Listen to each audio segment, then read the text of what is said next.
বর্তমানে fake star ও real star নিয়ে already একটা রিউমার কিন্তু ফেসবুকে ছড়ায় গেছে। মানুষের মধ্যে একটা আতঙ্ক চলে আসছে। তো আমি বলব আপনারা এখনই আতঙ্কিত হবেন না।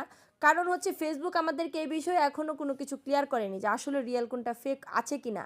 কারণ অনেকে বলছে উইক লেখা থাকলে সেগুলো নাকি হচ্ছে রিয়েল, উইক লেখা না থাকলে রিয়েল না। আবার অনেকে বলছে যে হচ্ছে নড়াচড়া করলে রিয়েল, নড়াচড়া না করলে সেগুলো রিয়েল না। তো আমি বলব আমার যে পাস্ট পোস্টগুলাতে যে স্টারগুলা পড়েছে সেগুলা কিন্তু অনেকগুলাতেই উইক লেখা নাই।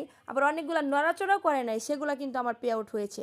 তাহলে কিভাবে এটা প্রুভ হয় যে এগুলা এভাবে বোঝা যাবে এটা রিয়েল নাকি ফেক? তো ফেসবুকের আপডেটের অপেক্ষায় আমরা থাকবো। আর এগুলা নিয়ে পোস্ট অবশ্যই করব না ফেসবুকে। কারণ আপনি যদি একটা রিয়েল স্টার সেন্ডারকে ফেক বলেন, এটা কিন্তু আপনি মিথ্যার ইস্যু খেয়ে যাবেন আপনার পেজে। সো সেই ইস্যুটা থেকে বাঁচার জন্য উচিত হবে আপাতত আমরা চুপ থাকবো, এটা নিয়ে কোনো পোস্ট করব না। কোনো পোস্ট করব না, ফেসবুক ও মেটার আপডেটের অপেক্ষায় থাকবো। আর আপনার পেজে যারা দিচ্ছে যদি ফেক দিয়েও থাকে সমস্যাটা তাদের হবে, আপনার কোনো সমস্যা হওয়ার কথা না আশা করি।